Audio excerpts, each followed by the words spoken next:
Assalamualaikum warahmatullahi wabarakatuh. Salam sejahtera untuk kita semuanya. Om Swastiastu. Nama budaya, salam Pancasila.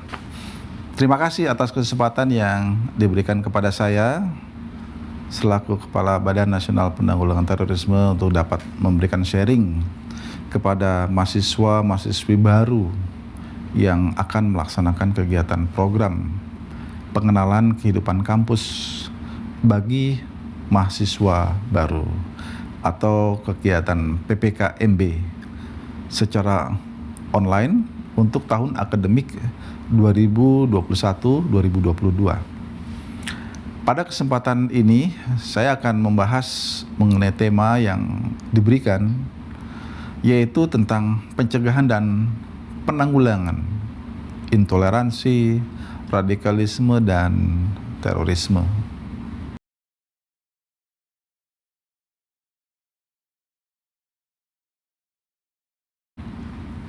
Sebagaimana kita ketahui bahwa Global Terrorism Index, respon PBB, dan indeks potensi radikalisasi,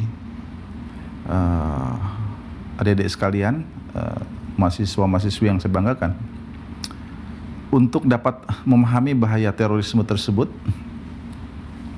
pertama mari kita pahami terlebih dahulu posisi Indonesia berkaitan dengan ancaman terorisme yang menurut Global Index Terorisme mengeluarkan hasil survei yang menjelaskan bahwa Indonesia berada pada peringkat ke-37, naik peringkat dari tahun sebelumnya.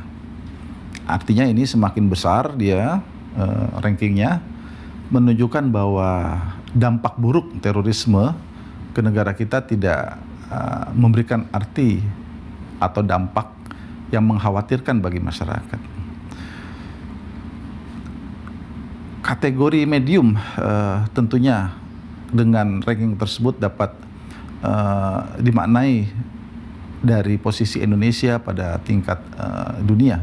Pada tingkat regional di Asia Tenggara, Indonesia masih lebih aman dibandingkan dengan Filipina, Thailand, dan Myanmar. Hal ini sejalan dengan survei yang dilaksanakan oleh BNPT juga, yang bekerja sama dengan Alfara Research dan Nazaruddin Umar Foundation, yang menyatakan bahwa tren potensi radikalisme di Indonesia menurun dari tahun 2017 sebesar 55,2%. Jadi masuk dalam kategori sedang, dan tahun 2019 sebesar 38,4%. Kategorinya rendah, dan menjadi 14% di tahun 2020 yang lalu. Jadi kategori sangat rendah.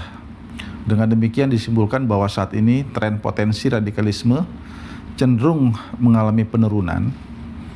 Namun secara global kita harus selalu waspada, karena banyak penyebaran paham radikal terorisme yang dilakukan melalui online. Hal ini juga diserukan oleh Perserikatan Bangsa-Bangsa dengan mengeluarkan resolusi nomor 2532 pada tanggal 1 Juli 2020 yang lalu, dalam rangka menjaga perdamaian dan keamanan internasional di masa pandemi. Yang isi seruannya adalah meminta agar dilakukan dengan segera gencatan senjata di daerah konflik di berbagai belahan dunia. Namun permintaan gencatan senjata tersebut tidak berlaku bagi operasi terhadap jaringan teroris internasional, antara lain ISIS, Al-Qaeda, dan juga satu lagi adalah Taliban ya. Hal ini menunjukkan bahwa upaya pemberantasan terorisme internasional tetap dijalankan walaupun sedang menghadapi pandemi. Selain itu, United Nations Counterterrorism Executive Directorate telah mengeluarkan policy paper mengenai ancaman terorisme dan ekstremisme berbasis kekerasan di masa pandemi, dengan mengingatkan negara-negara anggota PBB terkait dengan ancaman risiko jangka pendek dan jangka panjang terorisme di masa pandemi. Dari policy paper tersebut, dua hal yang menjadi fokus utama penanggulangan terorisme, yaitu satu, fokus pada upaya penanggulangan terorisme terkait penyalahgunaan internet atau misuse of cyberspace oleh kelompok jaringan teroris. Dalam hal ini merupakan negatif naratif yang dikumandangkan, disebarluaskan oleh jaringan teroris. Jadi ini sebuah propaganda.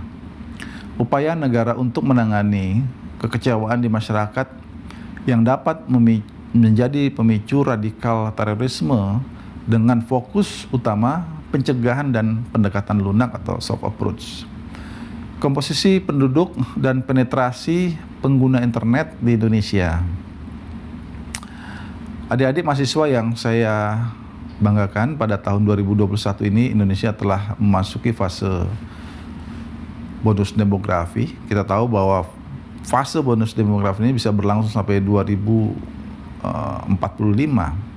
yang ditandai dengan jumlah penduduk usia produktif di rentang usia 15 sampai 64 tahun yang lebih besar dibandingkan dengan penduduk usia non produktif. Menurut sensus BPS tahun 2020, jumlah penduduk Indonesia saat ini didominasi oleh generasi Z, lahir pada kurun waktu tahun 1997 sampai 2012,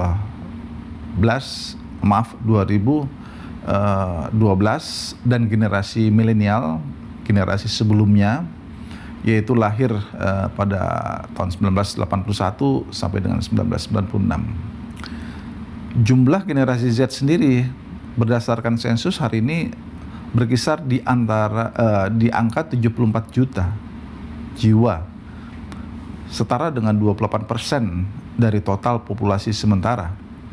Generasi milenial mencapai 69 juta atau sekitar 26% dari total populasi kedua generasi ini.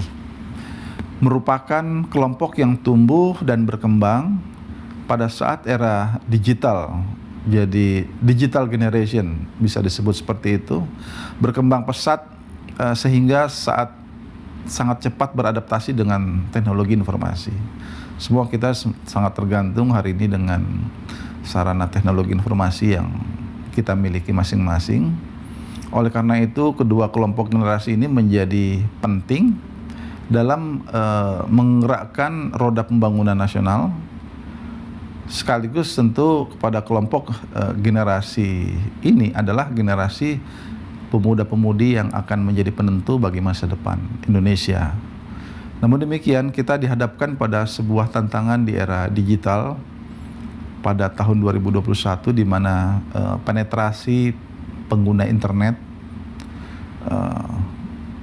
yang hari ini jumlahnya 202 juta pengguna di Indonesia atau sebanyak 73% dari total penduduk Indonesia yang berjumlah 274 juta jiwa. Pada aspek produktivitas, tentunya perkembangan era digital ini sangat membantu dalam menyelesaikan hambatan jarak dan waktu.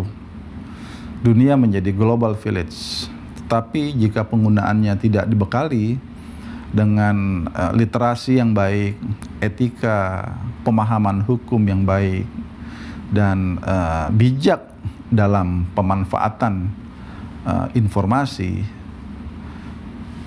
tentu hal ini dapat menjadi ancaman yang dapat menimbulkan sebuah kondisi yang tidak baik, bahkan mengarah kepada konflik di antara sesama anak bangsa, sampai kepada terjadinya disintegrasi bangsa kita. Intoleransi, radikalisme, dan terorisme. Memahami terorisme dari hulu, kita perlu mewaspadai tentunya berkaitan keberadaan dari kelompok intoleran yang memupuk tumbuh kembangnya radikalisme bagi para anggotanya hingga terlibat dengan kelompok teror. Dalam hal ini kelompok intoleran membangun fase radikalisasi yang dijabarkan ke dalam beberapa fase hingga terlibat pada kegiatan kekerasan atau bahkan mengarah kepada terorisme. Jika mengacu pada hal tersebut, maka kelompok intoleran ini tidaklah secara langsung terafiliasi dengan kelompok teror, namun membentuk dan mempersiapkan individu yang membangun keterikatan dengan ideologi tertentu hingga kemudian dapat menumbuhkan fase radikalisasi dan mengglorifikasi kegiatan-kegiatan yang dapat menjadi katalisator bagi individu untuk bergabung dengan kelompok jaringan teror. Melalui piramida model radikalisasi, Diego Muro menjabarkan kelompok-kelompok intoleran ini sebagai hulu yang akhirnya bermuara pada kelompok teror di hilir. Pada piramida tersebut, simpatisan memiliki jumlah yang lebih banyak daripada kelompok teror. Kelompok pendukung pada bagian tengah merupakan kelompok yang dapat dikatakan sebagai kelompok radikal, dan kelompok ini pola pergerakan organisasi dilaksanakan melalui beberapa tahapan. Di antaranya adalah cara 5 penyampaian dan pembingkaian gagasan kepada masyarakat dalam kegiatan yang diselakan sebagai sebuah framing, mobilisasi sumber gerakan, mobilizing, dan pengambilan keputusan atau decision making. Di Indonesia sendiri, kelompok intoleran, radikal, dan teror dapat dibedakan lebih detail sebagai berikut. Kelompok intoleran, kelompok ini memiliki 3 komponen, yaitu ketidakmampuan menahan diri untuk tidak menyukai individu atau pihak lain, sikap mencampuri dan atau menentang sikap atau keyakinan orang lain, dan dengan sengaja mengganggu kelompok orang lain. Kelompok intoleran dapat dipahami sebagai kelompok yang menghimpun komponen intoleransi tersebut. Diego Durgo menyebutkan bahwa pada tataran sympathizer, mereka setuju dengan penyebab yang menjadi landasan kelompok teror. Hanya saja mereka tidak menyetujui kekerasan yang dilakukan oleh para teroris. Jadi dia intoleran, tapi kekerasan yang dilakukan oleh jaringan teror, dia tidak menyukai hal tersebut. Kelompok radikal, kelompok ini ditandai dengan adanya tindakan kekerasan yang juga mendukung tindakan teror, baik secara material, finansial, dan juga support terhadap kelompok teror. Kelompok radikal memiliki peran penting dalam mendukung aktivitas teror. Pada kelompok ini, individu sudah pada fase radikalisasi dan menunggu adanya katalis event atau fenomena katalisator yang memantik individu sehingga akhirnya memutuskan untuk berbagi atau menggabungkan diri dengan kelompok teror. Jadi proses radikalisasi itulah yang tentunya kita sama-sama harus mewaspadai, terutama adalah para generasi muda. Oleh karena itu janganlah kita dengan mudah begitu percaya pemanfaatan atau informasi di dunia maya ini dengan menerima mentah-mentah begitu saja setiap informasi, apalagi ini berkaitan dengan ideologi kekerasan, terutama ideologi yang dikumandangkan, disampaikan oleh kelompok jaringan terorisme melalui dunia maya. Karena memang dengan angka jumlah yang signifikan dari generasi milenial dan generasi Z sebagaimana yang saya uraikan tadi di atas, itu tentu menandai bahwa potensi pendukung terhadap jaringan teror ini sangat tinggi, terutama dari kalangan anak muda. Kelompok teror ditetapkan dengan mekanisme di negara kita ada satuan tugas yang disebut Satgas DTT-OT, Daftar Terduga Teroris dan Organisasi Teroris. sebagai individu dan korporasi yang secara langsung maupun tidak langsung diajukan oleh Polri. Jadi ada mekanisme terhadap individu maupun entitas yang memiliki atau telah dibuktikan atau belum dibuktikan, diketahui adalah merupakan jaringan atau terafiliasi dengan kelompok teror. Nah, oleh karena itu setiap proses penegakan hukum yang dilakukan di negara kita, di mana negara kita hari ini memiliki Undang-Undang Nomor 5 tahun 2018 tentang pemberantasan tindak pidana terorisme sebagai pembaruan dari undang-undang sebelumnya, yaitu Undang-Undang Nomor 15 tahun 2003 yang merupakan penguatan dari peraturan sebelumnya, yaitu Perpu Nomor 1 tahun 2002 pasca terjadinya bom Bali pada tahun 2002 yang lalu. Setelah mereka diproses secara hukum ataupun diperoleh sebuah informasi intelijen bahwa entitas maupun individu tertentu dapat dimasukkan dalam daftar terduga teroris dan organisasi teroris. Ini adalah sebagai upaya pencegahan untuk dirilis kepada publik, baik itu di tingkat domestik maupun global, sehingga masyarakat menyadari ada pihak-pihak tertentu yang harus diwaspadai. Hari ini cukup banyak hasil dari proses penegakan hukum yang kemudian memasukkan entitas dan individu di dalam daftar terduga teroris dan organisasi teroris tersebut. Jadi ini adalah sebuah proses dalam rangka memberikan akses kepada publik, sehingga tentunya publik menyadari, dan dengan adanya informasi tersebut kita perlu harus terus sama-sama melakukan kolaborasi, kerjasama agar upaya-upaya penanggulangan terorisme ini dapat berjalan secara simultan, sinergi, dengan kolaborasi, sehingga dapat menghasilkan sebuah kekuatan yang sangat maksimal bagi negara di dalam mengantisipasi kejahatan terorisme ini. Kejahatan terorisme yang diawali dengan suatu sikap radikalisme dan intoleran sebagaimana yang saya uraikan di atas. Pada umumnya hari ini kita di Indonesia khususnya diwarnai dengan propaganda dari kelompok jaringan teroris global yang terus mencoba memperoleh dukungan dari berbagai kalangan, utamanya dari generasi milenial dan generasi Z yang saya sampaikan.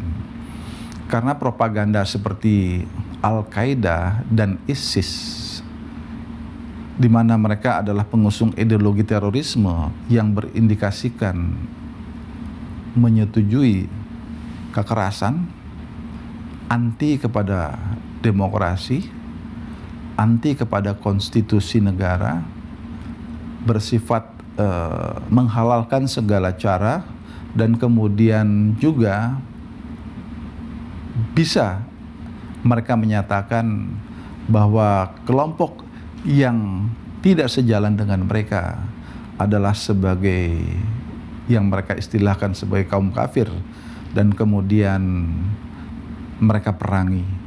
Jadi ini adalah sebuah kondisi-kondisi karakteristik dari pengusung ideologi kekerasan, di mana yang kalau kita lihat juga memanfaatkan teks-teks dalam agama. Kita harus waspada dengan kondisi seperti ini, karena tentunya ini dapat menjadi sebuah informasi yang menyesatkan generasi muda Indonesia. Dalam hal mengantisipasi ini, Badan Nasional Penanggulangan Terorisme berupaya membangun sebuah kekuatan negara dengan tentunya mengedepankan tindakan yang bersifat soft approach dan hard approach. Yang bersifat soft approach tentunya kita harus membangun daya cegah dan daya tangkal masyarakat agar masyarakat kita memiliki kepedulian dalam melihat fenomena yang berkembang dalam masyarakat. Karena kita tahu bahwa mereka begitu masif menyebarluaskan paham-paham ideologi kekerasan ke dalam masyarakat, maka tentu masyarakat harus dapat diberikan informasi yang cukup. Nah, dalam hal inilah sebagai upaya pencegahan kita terus dengan melakukan langkah-langkah kesiapsiagaan nasional, antara lain dengan memberikan sebuah pemahaman dan kemudian diskusi di antara warga masyarakat, sehingga warga masyarakat dapat menyadari bahwa mana hal-hal yang membahayakan dirinya, mana hal-hal yang harus diwaspadai dan kemudian harus dihindari. Karena kita tahu bahwa ketika masyarakat telah bergabung, anak-anak muda bergabung, maka sulit bagi mereka untuk bisa keluar dari kelompok itu. Ini adalah sebuah fakta pengalaman yang selama ini kita lihat dalam masyarakat. Yang berikutnya tentu adalah sinergi di antara seluruh kementerian lembaga. Kita harus terus berupaya bersama-sama, karena kejahatan terorisme ini bisa masuk ke segenap elemen masyarakat kita, baik itu yang mereka berada dalam aparatur pemerintahan maupun dalam masyarakat, kelompok-kelompok entitas civil society.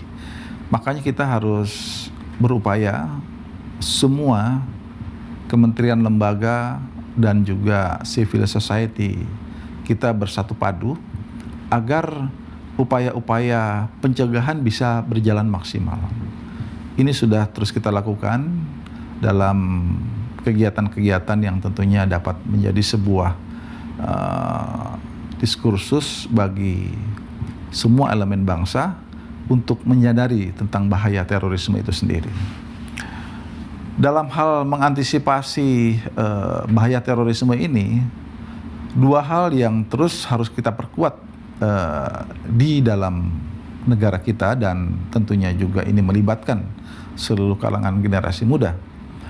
Yang pertama, kita tentu harus terus mewaspadai, karena ideologi terorisme pasti bertentangan dengan paradigma nasional kita. Kita tahu paradigma nasional kita adalah sebagaimana yang tertuang dalam 4 konsensus nasional ketika awal bernegara. Yang pertama adalah konstitusi negara kita, Undang-Undang Dasar 1945. Yang kedua Pancasila, yang ketiga Bhinneka Tunggal Ika, dan keempat itu adalah Negara Kesatuan Republik Indonesia. Ideologi yang ditawarkan oleh jaringan terorisme pasti bertentangan dengan paradigma nasional kita, bertentangan dengan konsensus nasional. Oleh karena itu, kita harus pastikan bahwa apapun yang mereka tawarkan, jika bertentangan dengan hal-hal yang saya sampaikan tadi berkaitan 4 konsensus nasional, berarti itu adalah sesuatu kondisi yang tidak baik, merupakan ancaman bagi negara kita, merupakan nilai-nilai yang tidak layak untuk kita ikuti, karena pastinya mereka memiliki agenda-agenda tersendiri, dan bahkan agenda-agenda itu adalah agenda kekerasan, yaitu perbuatan teror. Kemudian dengan penguatan nilai-nilai kebangsaan, kita berharap bahwa semua generasi muda, termasuk generasi Z, generasi milenial, adalah generasi yang juga memahami tentang bangsanya sendiri. Kalau kita tidak menyadari tentang bangsa kita, maka ini adalah sesuatu yang membahayakan. Maka bukan tidak mungkin kita menjadi generasi yang disorientasi. Ketika kita disorientasi dan kemudian kita berpaling dengan isu-isu atau ideologi yang ditawarkan pihak lain yang bersifat transnasional ini, maka ini adalah sebuah kondisi yang bisa mengancam masa depan bangsa kita. Oleh karena itu, kepada seluruh generasi muda, mahasiswa, mahasiswi termasuk di dalamnya, kita harus waspada dengan kondisi-kondisi penyampaian ideologi-ideologi yang tidak sejalan dengan paradigma nasional kita. Kemudian dikarenakan jaringan teror ini sering sekali, acap kali istilahnya, menggunakan teks agama di dalam propagandanya, maka kita harus senantiasa melakukan penguatan moderasi beragama. Nah, moderasi beragama ini tentu kita sebagai negara yang berdasarkan Pancasila, kita sangat mengedepankan sikap toleransi, sikap saling hormat menghormati di antara pemeluk agama lainnya, tidak mempertentangkan perbedaan agama di antara warga negara, bisa hidup berdampingan secara damai satu sama lainnya dan menghormati segala bentuk keyakinan dan keimanan yang dianut oleh warga negara walaupun itu berbeda. Ini adalah sesuatu yang tentunya dijamin oleh konstitusi negara kita, dan tentunya semangat bertoleransi dalam kehidupan beragama inilah merupakan sebuah